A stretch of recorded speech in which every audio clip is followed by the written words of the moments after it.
Olá, irmãos e irmãs, quero saudá-los com a graça e a paz do Senhor Jesus. Estamos começando mais um Sexta de Casa, sempre uma oportunidade boa de adentrar ao seu lar para compartilhar um pouco da palavra de Deus e orarmos juntos, né? Depois da meditação bíblica, ao final, vamos orar juntos, orar pela família, principalmente. Falar em família, hoje pela manhã, das 5 às 6:30 da manhã, nós tivemos a reunião de oração, o clamor pela família, e é sempre uma bênção, é muito bom.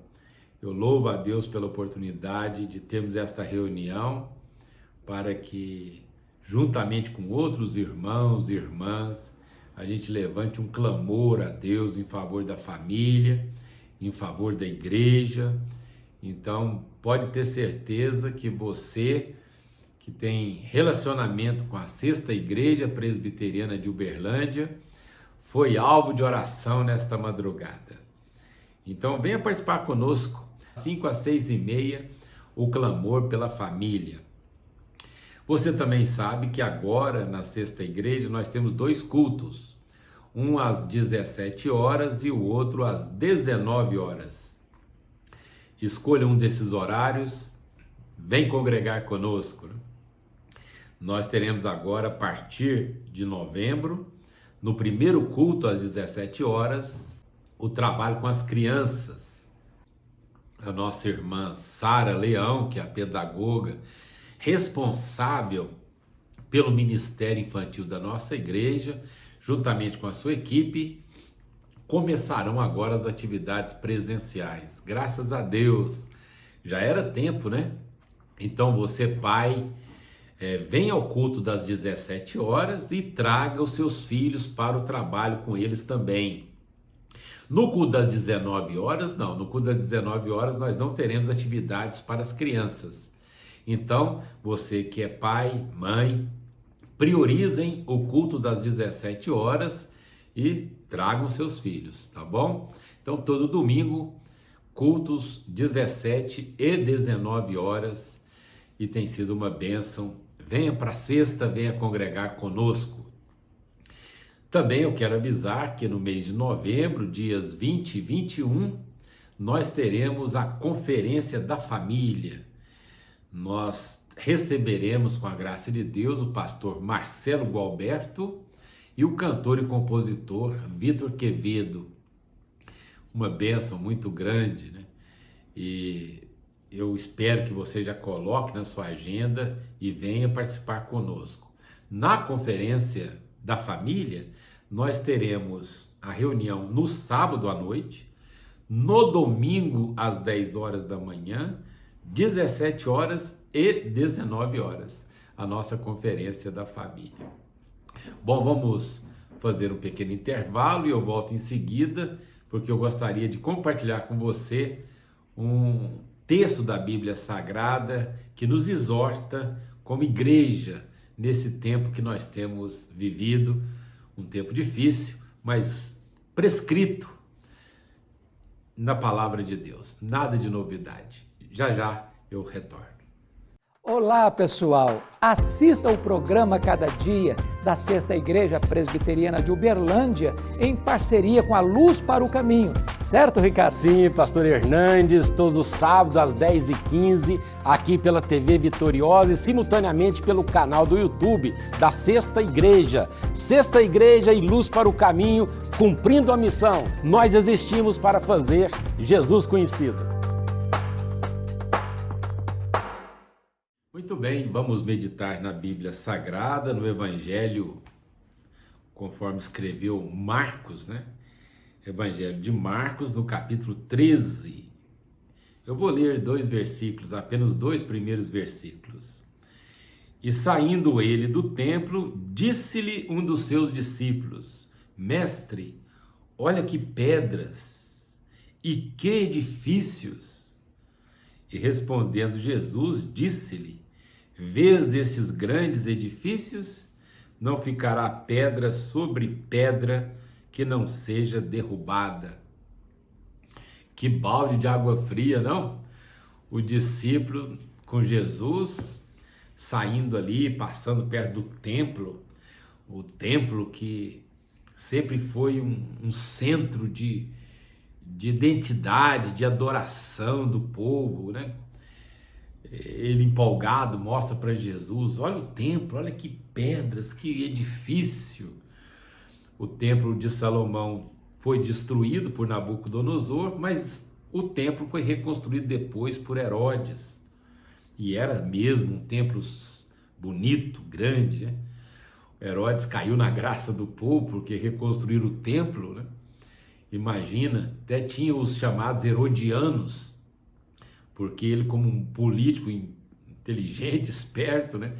Ele ajudou nessa reconstrução do templo e agora o templo voltou a ser para o povo de Israel, naquela época, um centro importante, né? A identidade do povo. E o discípulo empolgado, né? Jesus, olha só que lugar bonito, que templo, né? Que edifício. E Jesus jogou esse balde de água fria nele, disse, olha, não ficará pedra sobre pedra que não seja derribada. Na verdade, Jesus estava profetizando o que de fato aconteceu no ano 70, quando aquele templo foi destruído e nunca mais reerguido. Hoje, onde estava aquele templo, hoje é uma mesquita. Então, o Senhor Jesus profetizou, trouxe essa palavra e que se cumpriu. Se estamos falando do ano 30 depois de Cristo, depois de uns 40 anos que ele falou, 37 anos, essa profecia dele se cumpriu, o templo foi destruído, aquelas pedras grandes foram jogadas ao chão. O que isso tem a ver conosco? O que tem a ver conosco? É que o Senhor Jesus, mesmo sendo naquela época uma época de paz, né, a paz romana, ele profetizou uma situação difícil, de guerra, de dificuldade e de destruição. Deus tem tudo sob controle, ele sabe, a história caminha segundo a soberania de Deus. Se você continuar lendo o texto aqui de Marcos capítulo 13, você verá que Jesus descreve não só a destruição daquele templo, mas ele amplia a sua profecia e fala do final do mundo, fala do juízo final. Então Deus tem tudo sob controle. Jesus usou uma metáfora muito interessante, que é da mulher que está grávida, né, que está já com sinais para dar à luz, né? E ela então, nós sabemos, nós que já somos pais, avós, ou acompanhamos a esposa ou filha, né? Você que já deu à luz, sabe desses momentos que antecedem ao parto, né?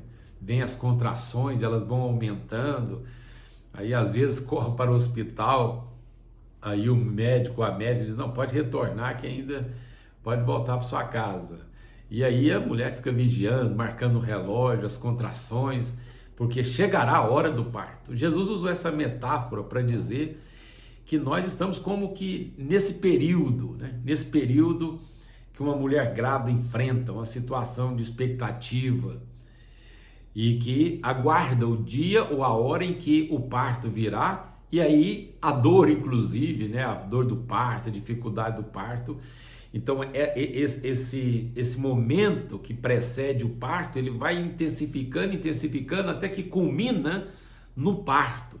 Se a mulher vai dar à luz, então ela vai sentir dores, logicamente, para dar à luz, mas depois vem a alegria de ter a criança nos braços.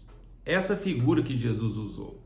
Nós podemos dizer que na história, historicamente falando, nós estamos nesse processo em que estamos sentindo como que dores de parto, né? Nós estamos nesse processo de lutas e que vai intensificando, até que chegará o momento de uma dor maior que Jesus descreve como uma grande tribulação. E depois o nascimento, que é a glória de Deus, a vinda de Jesus. Então nós precisamos entender que estamos nesse processo em que o mundo caminha cada dia com mais lutas, mais dificuldades. Nós sabemos que após isso tudo virá a bodas, né, ou virão as bodas em que estaremos com o Senhor. Mas até esse momento chegar, haverá momentos difíceis e de tribulação, grande tribulação. Mas depois vem um momento de alegria. O que nós devemos fazer nesse tempo em que as contrações vão aumentando, a tensão vai aumentando, né? As expectativas vão aumentando? O que nós devemos fazer? Mas na frente desse mesmo capítulo 13 de Marcos, Jesus diz que nós devemos vigiar e orar, porque nós não sabemos a hora exata. Exatamente como é a metáfora. A mulher, ela está aguardando, né, o momento do parto. Ela não sabe o momento exato em que ela dará à luz, né? Eu estou falando do sistema do parto chamado natural, normal, né? Não estou falando de uma cesariana. Então a metáfora tem na mente um parto natural, um parto normal.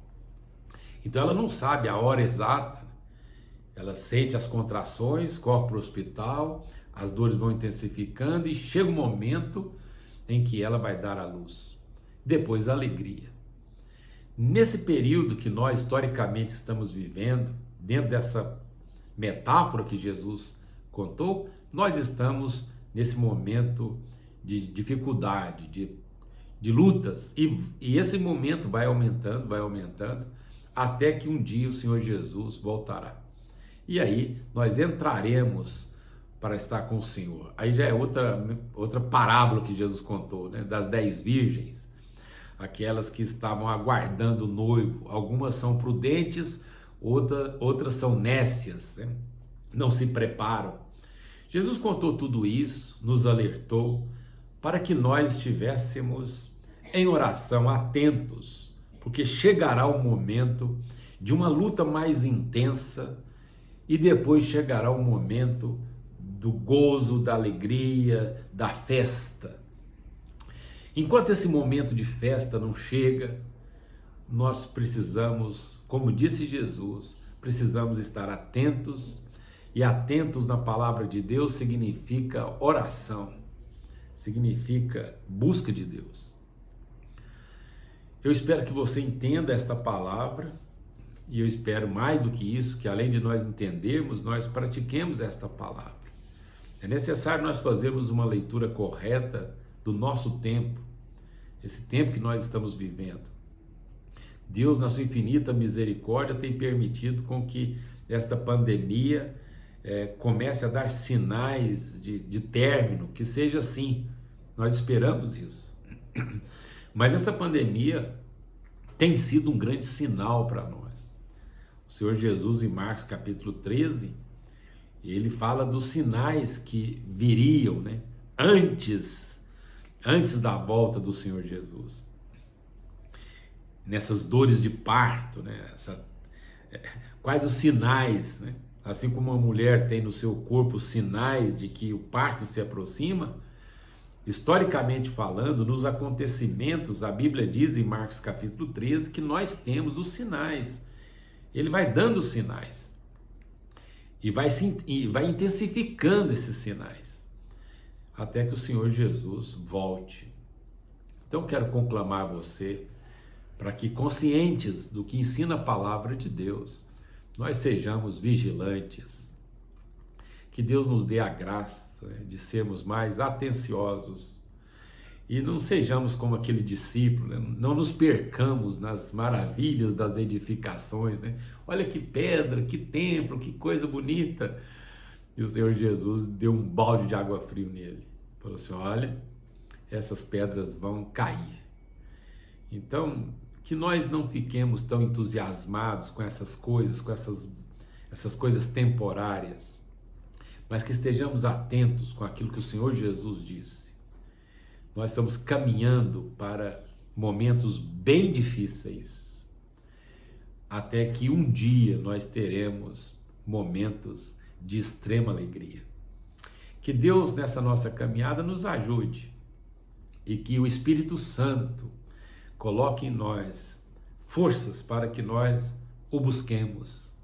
Que o Espírito Santo nos motive para que nós tenhamos uma vida de oração, e assim estejamos preparados para o dia mau, o dia mais difícil, que certamente virá, conforme diz a palavra de Deus em Efésios capítulo 6. Deus nos abençoe e voltaremos em outra oportunidade aqui no nosso Sexta de Casa com mais uma reflexão. Vamos encerrar orando, vamos buscar a presença de Deus. Graças te damos, Senhor, por podermos estudar a Tua palavra. Obrigado pelo Espírito Santo que aplica a palavra no nosso coração. Ó Deus, obrigado porque nesse tempo de luta, de adversidades, nós podemos contar com a Sua presença e com o entendimento que o Senhor nos dá. Não há nada extraordinariamente acontecendo. Está tudo na Tua palavra, revelado a nós. Ajuda-nos a entender isso e vivermos para a glória do Seu nome. Abençoe as famílias, as pessoas que têm acompanhado essa nossa programação, o Sexta de Casa. Nós oramos agradecidos por tudo, em nome de Jesus. Amém. Amém. Fique com Deus. Tchau, tchau.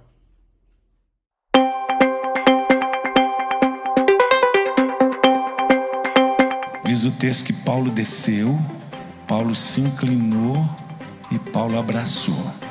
Depois de descer, de abraçar e de inclinar, ele deu outro diagnóstico, porque a turma falou assim, morreu. Aí ele fala assim, não vos perturbeis, que a vida nele está.